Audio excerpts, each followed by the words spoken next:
The start of a school year like no other comes with a little apprehension, not only from students, but parents and teachers and principals as well. Oh yeah, everybody's a little on edge, right? Trying to figure it out. And Heather talked with a group of educators last week as they prepared for distance learning in Bloomington to ask them, what do they want families to know? Kind of an interesting spin on this, Heather, asking the teachers what they want parents to be thinking about. Right, because what some of the teachers told me that when we went into the spring, they called it, quote, emergency school. Yeah. So there wasn't a ton of time to plan. You know, they had that 2-week period where they can plan.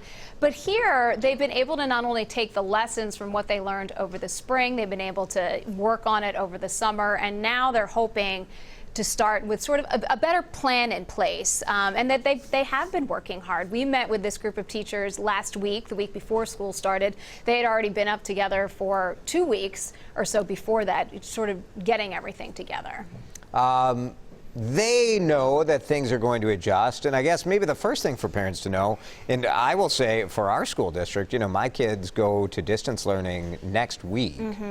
And yesterday was the first time that we really got notification as to what that's going to look like. Right, as they're all starting to work on it, as not starting, I should say, as they're all trying to figure out how this happens, because things change very quickly. There's a lot of stakeholders that are part of this, but as we know with COVID, things can change quickly. And the principal told me, look, it's about having some grace this year. It's about having flexibility. The own principal at my school told me, you can't compare 2020 to 2019. You have to compare 2020 to 2020 when you're going into problems, when you're going into frustrations, and understand that we're all learning together in this. Right. They also told you that the school may end up being a place for some of these important discussions, right? COVID, racism, these are issues that are certainly on the minds of students. Absolutely. And I asked them this because I said, the last time you talked with a lot of these students, a lot has happened across the world, but here, primarily in the Twin Cities. And if you were just doing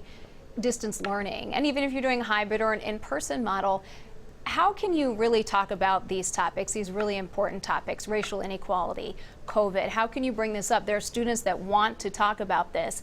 How do you make that connection over the distance learning? How do you make that connection? What kind of tools do teachers have? What can students know going into this? And it was interesting. They said, we understand that. We know students are going to want to talk about this. And one of the principals told me, we're going to and sometimes slow things down, take some time to talk about this. A teacher told me, you know, we're going to talk about my curriculum, but there may be times where we stop and say, let's talk about your lived experiences.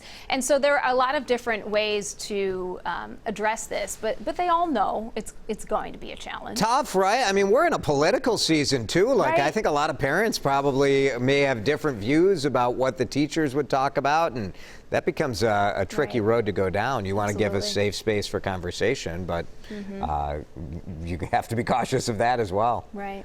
Thoughts to the educators. Tough. And to all of them, and to the principals and superintendents and staff that have just been working so hard. I will say, though, after coming out of this conversation with those educators, I did feel better about going into this year. I mean, they got this. They said, we want to work with you. We can do this. Everybody's in the same situation, so that helps too.